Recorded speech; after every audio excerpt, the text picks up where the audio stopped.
Scientific literature.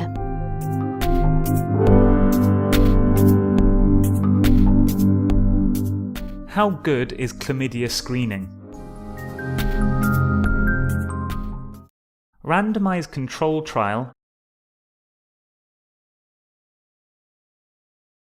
of screening for chlamydia trachomatis to prevent pelvic inflammatory disease. The POPI, Prevention of Pelvic Infection, trial.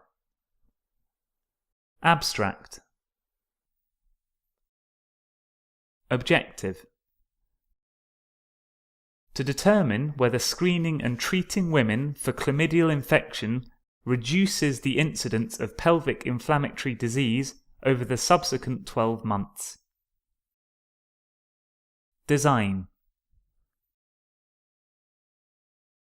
randomized controlled trial.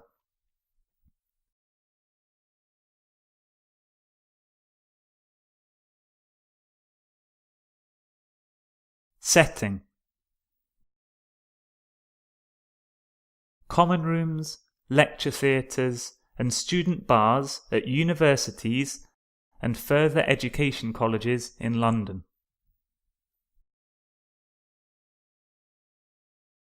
Participants: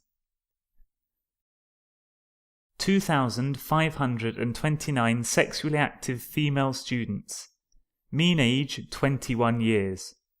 Range 16 to 27. Intervention: participants completed a questionnaire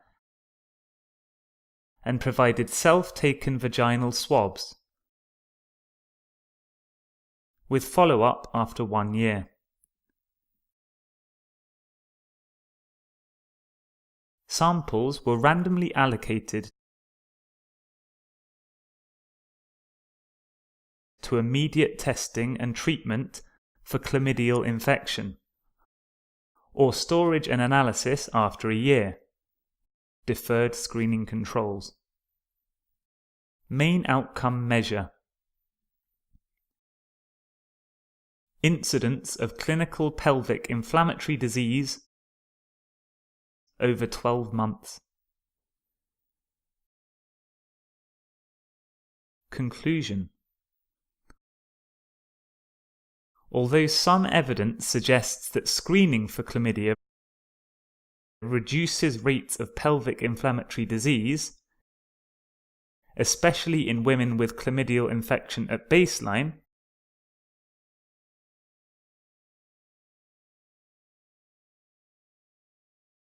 the effectiveness of a single chlamydia test in preventing pelvic inflammatory disease over 12 months may have been overestimated. Implications: this is the only chlamydia screening trial with this design ever likely to be done in a developed country. This is because of ethical issues with delayed chlamydia testing and the widespread introduction of chlamydia screening programs. Although some evidence shows that screening reduced rates of pelvic inflammatory disease, especially in women with chlamydial infection at baseline, the absolute number of cases prevented was small. Our findings suggest that to prevent 1 case of clinical pelvic inflammatory disease over 12 months, it may be necessary to screen 147 women for chlamydial infection, or to treat 13 women who are positive for chlamydia.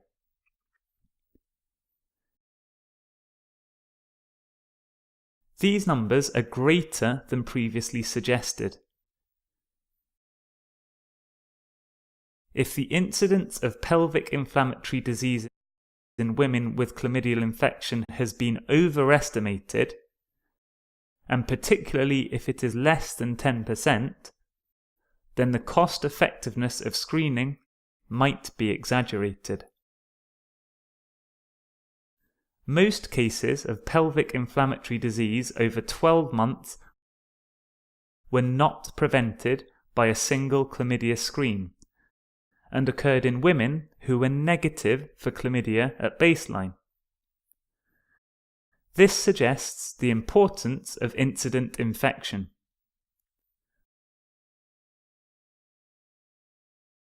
Policymakers might consider focusing on more frequent testing of those at higher risk, such as women with a new sexual partner or a recent history of chlamydial infection.